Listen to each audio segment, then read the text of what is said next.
3. Coin-op games at a candy store. Well, the next episode is very nostalgic to me, and this story can be taken as a matter of course for me, who was an elementary school student in the early 1990s. However, it may sound like a fairy tale to current Japanese children and people from different countries who have never had similar experiences. When I was in elementary school, the small candy store was becoming less popular than it was a while ago. There was only one dissatisfaction with the kids who were absorbed in the four-wheel drive mini and console game. We were often refused to enter amusement arcade because we were elementary kids. The smart candy shops of the time, who thought of that fact, thought, kids will get together if the coin-op game is placed inside or outside the candy store. And they must buy sweets as well. The ideas of the candy shops became popular, and our kids in Japan flocked to the coin-op games in the candy shop like ants. The coin-op games were mainly fighting games. Coin-op games were often placed one or two outside a small candy store, but that was a special phenomenon of Japan in the 1990s. Perhaps today's Japanese children must feel strange when they see such a candy store. In the first place, there aren't many candy shop situations in Japan today.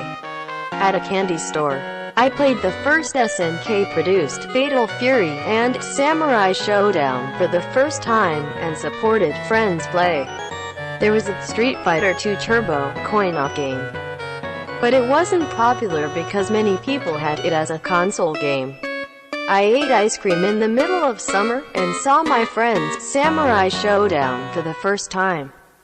His red joystick was used and made a squeaking noise.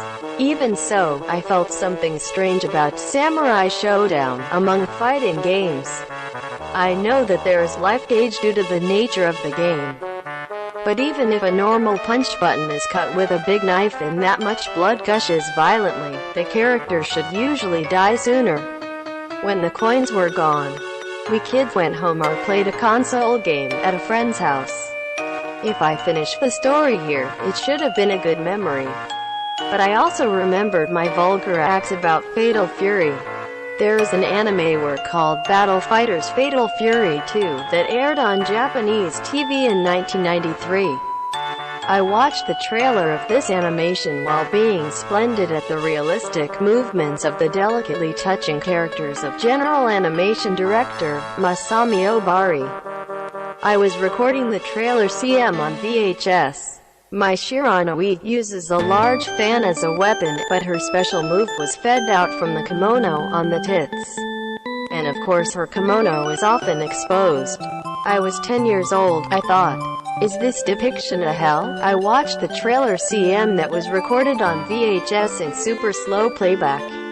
Obari will also make Arrow anime later, but he was preparing a service scene that only the person who noticed could understand.